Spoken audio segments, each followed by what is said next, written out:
Hello and very warm welcome to the Canada News with your host Divya. Now let's take a look on the headlines. Canadian Finance Minister Christine Freeland highlight budget aspects. Canada's Chief Medical Officer Dr. Theresa Tam said there were 1.2 million COVID cases in the country. British Columbia Public Safety Minister says restrictions have been imposed. Now news in detail. Canadian Finance Minister Christine Freeland continues to highlight budget aspects, saying the budget will create 5 lakh jobs and provide families with better chiropractic care for 5 years at a rate of 10 a day. According to the minister, 595 million will be provided under the Canada Recovery Hiring Program to hire new workers. In addition, 400 billion will be spent on connecting business with new technology. Fully enacted, this budget will create, in total, nearly 500,000 new training and work opportunities for Canadians. We're making a historic commitment to early learning and childcare. $30 billion over 5 years, reaching $9.2 billion every year in permanent investments. Within 5 years, families everywhere across Canada should have access to high-quality childcare for an average of $10 a day. This budget invests $5.7 billion over 5 years in Canada's young people, doubling the Canada Student Grant for 2 additional years and extending the waiver of interest payments on federal student loans through March of 2023. More than 350,000 low-income student borrowers will have access to more generous repayment assistance. To help small businesses recover and grow, this budget contains a new Canada Recovery Hiring Program that will run from June to November and provide up to $595 million to make it easier for businesses to bring back laid-off workers or to hire new ones.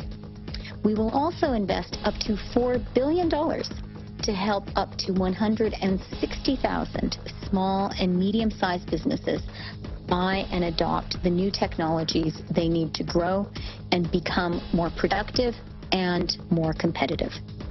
And we'll encourage businesses to invest in themselves by allowing for immediate expensing of up to $1.5 million of eligible investments by Canadian-controlled private corporations in each of the next 3 years. Canada's Chief Medical Officer Dr. Theresa Tam said there were 1.2 million COVID cases in the country, with 24,169 deaths from the disease. The number is increasing, who reported that 4,400 patients are hospitalized daily and 1,420 are treated in the ICU. To date, over 1.2 million cases of COVID-19, including 24,169 deaths, have been reported in Canada. We are making progress nationally, but there are still a few tricky spots. Daily case counts have declined by 7% over the past week to an average of below 7,900 cases. Unfortunately, the number of people experiencing severe and critical illness continues to rise.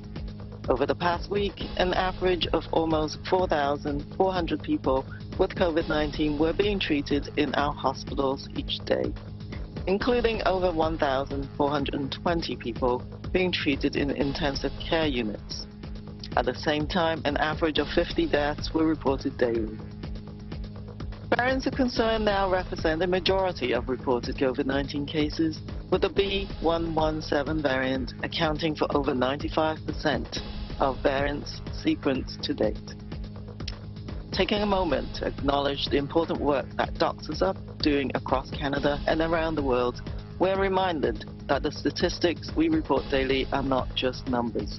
People who have been infected, those who have become seriously ill, and the families who have mourned a loss have all relied on physicians across the health system to care for and support them. Beyond this, physicians, like others across the healthcare workforce, have continued to provide care under some of the most difficult circumstances imaginable. Some are working tirelessly to provide direct treatment for patients. Others are working despite the challenges of COVID-19 in order to maintain the best level of care for patients in all areas, from emergency medicine to mental health, management of chronic diseases and prevention programs, including immunization. British Columbia Public Safety Minister says restrictions have been imposed to restrict non-essential travel checkpoints will be set up on highways where police can ask for reasons, addresses and driving license to travel, but to prove travel, no documentation required. Restrictions on road inspections will remain in effect until May 25, 2021. Last Friday, on the advice of Dr. Bonnie Henry, I announced that we have created an order under the Emergency Program Act to prohibit non-essential travel within British Columbia until 12:01 on May 25th. That means you need to stay within your regional zone for the next several weeks. These defined regions are the combined Fraser and Vancouver Coastal Health Authority regions, the combined Northern and Interior Health Authority regions, and the Vancouver Island Health Authority. Those traveling for essential reasons, such as, but not limited to, moving to a new residence, going to work, receiving or assisting someone to receive healthcare services, and traveling for emergencies, will not be impacted by these restrictions. And in addition to the previous order, we've added 2 new reasons for essential travel. First, for the purpose of avoiding the risk of abuse or violence, and second, to expand who can visit to long-term care and assisted living facilities to include social visits, in addition to essential visitors. A full list of reasons for essential travel can be found in the news release and on our website. Now, I would like to take a moment to recognize and thank the vast majority of British Columbians who are doing their part. In particular, I want to thank BC Ferries, hotels, and all of our partners in the tourism sector for working closely with us to help their visitors cancel or rebook their reservations. And to the RCMP and all law enforcement for their contributions and hard work on the front line during this pandemic. And I'm happy to say we're beginning to see impacts of the travel restrictions that we put in place last Friday. We're hearing from communities that this has already had an impact. The province says every Ontario education worker will be eligible for the COVID vaccination next week. Ontario Education Minister Stephen Leake said in a statement on the vaccine eligibility of education and childcare workers that Ontario education and childcare staff left no stone unturned to help students and working parents in this time of crisis. He said to ensure the safety of all education workers across the province, appointments for the COVID vaccine will be made in the week of May 3, with the education staff ready for vaccination from next week and licensed childcare settings now. We will do our best to defeat this epidemic with a more stable supply. Frontline workers working in our schools and childcare settings can be vaccinated, he said. We are very grateful to them for their hard work and dedication. The Ottawa-based advocacy group awarded its Spencer Murray Award for Lifetime Achievement to Bolin in recognition of her long-term work in the pursuit of press freedom. Bolin, an award-winning investigative reporter, has covered and uncovered countless stories on organized crime and gang slayings during her 37-year career at the Vancouver Sun.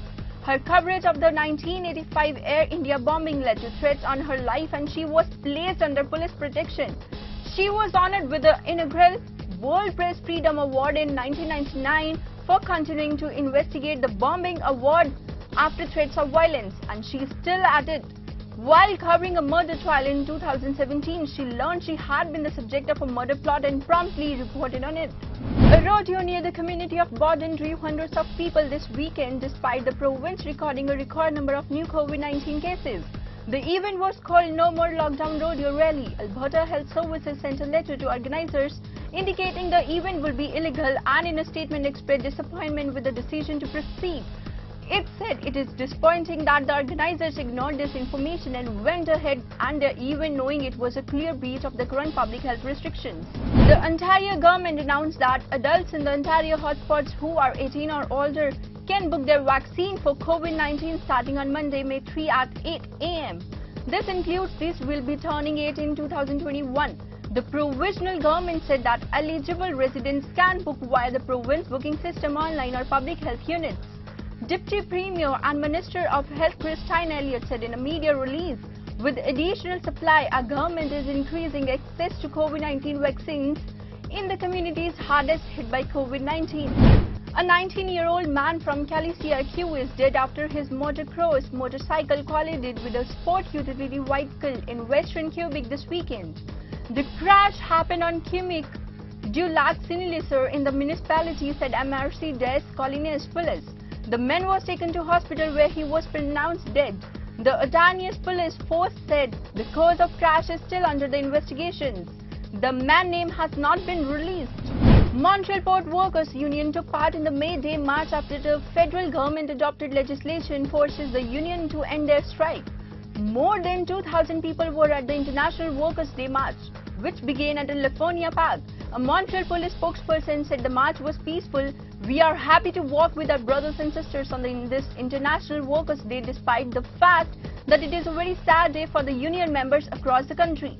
The union has already announced that it will challenge the legislation in the court and that it has already filed a complaint with the International Labour Organization. The union argues the legislation violates their constitutional rights. The British Columbia Liberal MLA started feeling symptoms soon after receiving the first dose of a vaccine.